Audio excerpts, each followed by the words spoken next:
We are officially one half through the fantasy football season, and it's time to get ready for that stretch run. And we have some very intriguing Week 9 waiver wire picks all coming up next.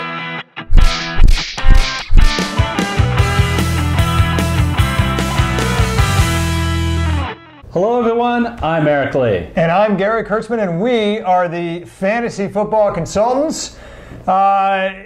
8 down, 8 to go, right? I guess 17 weeks, so 8 down, 9 to go. But for a lot of teams, halfway through the season, 8 games in the books. And Eric, it just seems like this week we had more changes, more interplays between coaches and players, some players getting yanked, some injuries, all of which affect the waiver wire. It just feels like it's a heavier dose of that this week than other weeks. Yeah, some coaches getting canned, especially in Cleveland.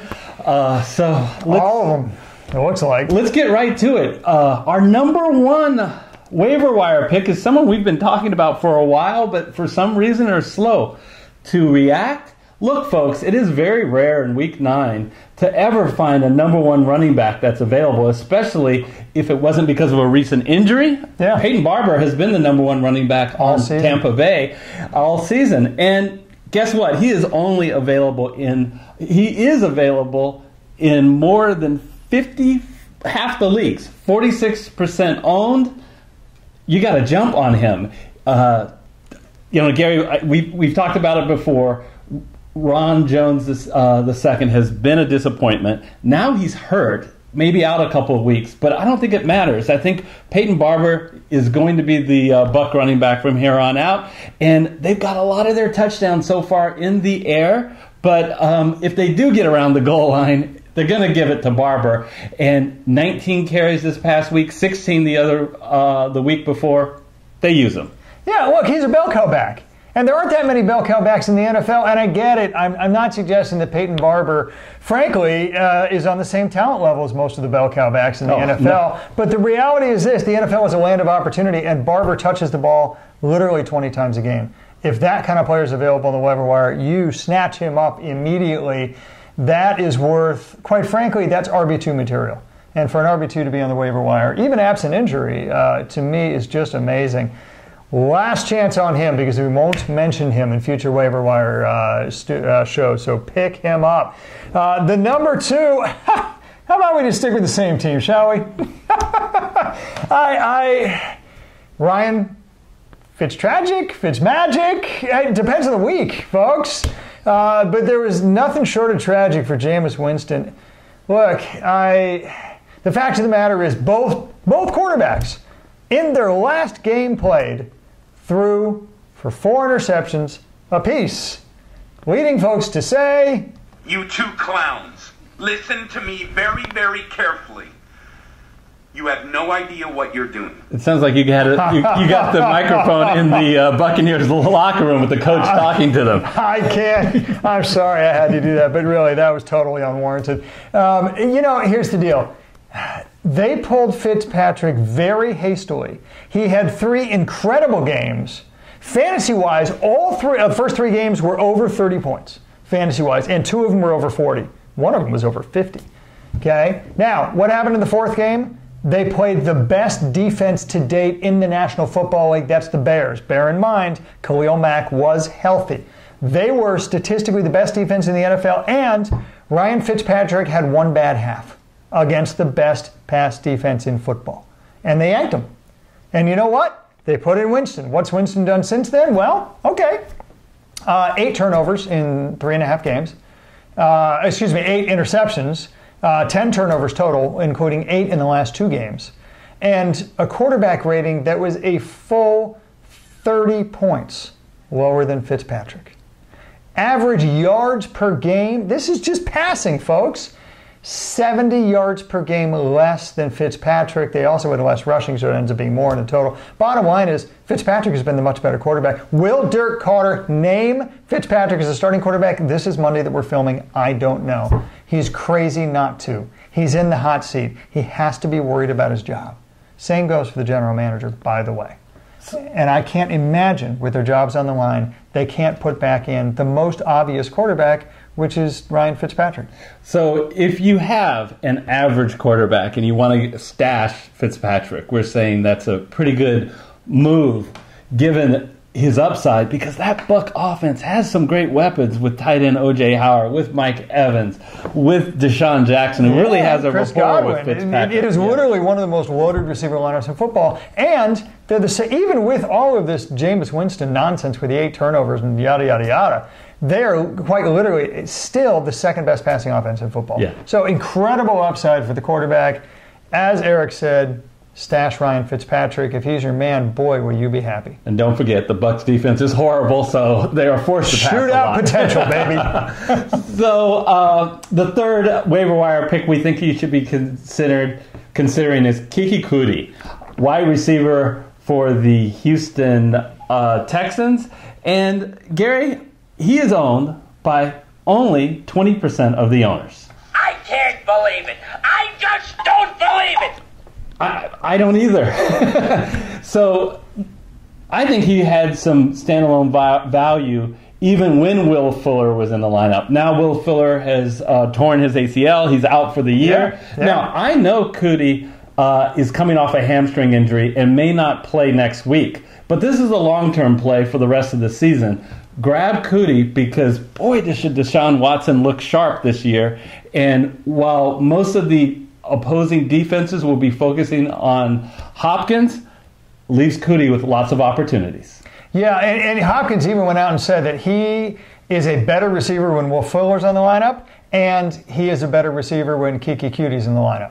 And, you know, he himself, reps for Kuti's value as somebody who can take the top off the defense. He's incredibly fast. Basically has the same skill set that Will Fuller does. Eric, he'll hop right in to that and continue to run the Y routes up the seam and the fly patterns. As soon as he's healthy. Yeah, as soon as he's healthy. As soon as he's healthy. So the point is, whatever you thought of Will Fuller, the Houston Texans believe that Kiki Kuti has the exact same skill set at basically the exact same skill level, which means he's a wide receiver too, available in 80% of the leagues.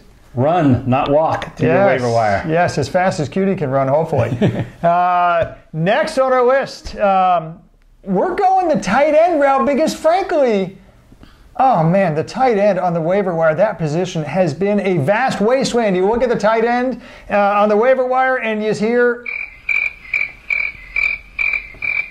nothing. Nothing. There hasn't been a good tight end pickup for weeks. Literally weeks. And there are exactly, you can count them, folks, 5 reliable tight ends in the NFL. That's it. It is an incredibly barren position. We're going to add a 6th to that, Jack Doyle. Why? Because Jack Doyle was always supposed to be this good. Okay? In the first 2 weeks, Jack Doyle out-targeted and outgained Eric Ebron over 2-1 prior to injury. Right? And that was exactly what everybody expected. Now, they run a lot of 2 tight end sets in Indy. Bear in mind one thing. Indianapolis throws to the tight end position, the 3rd most of any team in the NFL. They can support 2 tight ends, especially when they favor one so much more than the other. And how do we know that they're going to go back to favoring Jack Doyle after he came back after 4 weeks, 5, including the bye from a hip injury? Well, because they did it last game. 7 targets, 7 receptions, 70 yards, and a touchdown. Right? Bear in mind, Ebron, by the way, 3 targets. So 10 targets, they throw to the tight end a lot, but they favor Doyle as we always expected. This is a man who should touch the ball between 5 and 7 times a game. There are exactly 5 tight ends in the NFL that can say that. If you don't have one of those 5, run, not walk to get Jack Doyle, because there will not be another chance, barring major injury to one of the top tight ends, to get another tight end nearly this good on the waiver wire. I really like the Doyle pickup because I believe he has a very high floor. The Colts throw the ball a lot. No one throws the ball more than Andrew Luck. And, you're not going to get a 1-catch, 5-yard game out of that's right. Doyle. He should get 6 or 7 targets a game for sure. My next pickup is Mohamed Sanu, number 5 on our list. Real surprised, Gary. He had a bad week 6 and a bad week 7, getting only 2 targets each. He caught both of them in both of the games, but still, not good. Then he had a bye. So he's now dropped to being owned at less than 50% of the leagues, 49% owned. Here's the situation, folks. Look for opportunities to potentially play Mohamed Sanu, because I think the pie in Atlanta is very large. Yeah. Matt Ryan's having a great year, and I am really excited if they're in a game that you project to be a shootout, and they have some in the future. They're playing Green Bay, they're playing New Orleans. I think Mohamed Sanu is someone you absolutely can slide in the lineup. I know they have Julio Jones, and I know they have Calvert and Ridley, who are probably ahead of them. But, you know, Matt Ryan does spread it out, and even Julio Jones sometimes has trouble around the red zone, and that's a great opportunity for Sanu. Yeah, he seems to completely lose his way around the red zone. He's gotten 0 touchdowns so far in half a season, for crying out loud. Frustrated Julio Jones owner, notwithstanding. There you have it. No, that's right. Just like they spread it out in Green Bay, just like Green Bay can support 3 receivers, just like Detroit can support 3 receivers. When you have that kind of terrifically unbalanced attack where you throw so much more than you run, that's what happens.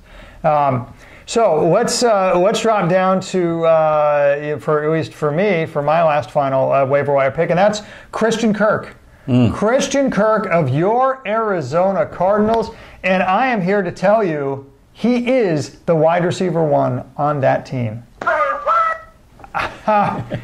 For all you Larry Fitzgerald fans, I will say he has had one hell of a career, and he's still a viable player, but he's been out-targeted, and he's been outgained consistently by Christian Kirk, and that's what they drafted Christian Kirk for. That's why they traded away John Ross, because they knew they had Christian Kirk, and he's only getting better. His rapport with Josh Rosen is only getting better and better as the season progresses. Look, the reality is this. You're not going to find, just like I was telling you, Jack Doyle, you're not going to find many tight end 1s on the waiver wire anymore. You will not find wide receiver 1s on the waiver wire, potentially, certainly ever again, barring injury. That's what you're getting with Christian Kirk. He's only 30% owned. And I don't understand why. Again, he's out-targeted every receiver. He's outgained every receiver. And with Byron Leftwich, they're opening up the offense even more, so you have to assume he's going to be even better going forward. I would definitely pick this guy up, Eric, for sure. You're way off. I say you're way off this time, son. I just wanted to play that game. I agree. You don't like Captain Kirk, huh? I agree with you. Kirk is a great pickup. I don't know if I'm ready to push him as the number 1 guy just yet, because old man Larry Fitzgerald is still out there. I know, I'm very aware that he has outplayed him big time this year, but they now have a new offensive coordinator, as you mentioned, with Leftwich, who announced last week that he needs to get Fitzgerald the ball. And guess what? He did. 12 targets last week. He caught 8 of them for over 100 yards. And he's my last waiver wire pickup, Gary, because I am surprised that 29% of the owners have cut him. Inconceivable! So he's available in 29% of the leagues. Eric, do you know why these owners have cut him? Because I know he's had a bad year. Because if you get Captain Kirk out in space, he is just unbeatable. Thank you for the Star Trek reference. All right. Sorry, folks. So, Gary, those are some of our 8 waiver wire picks that we want people to think about.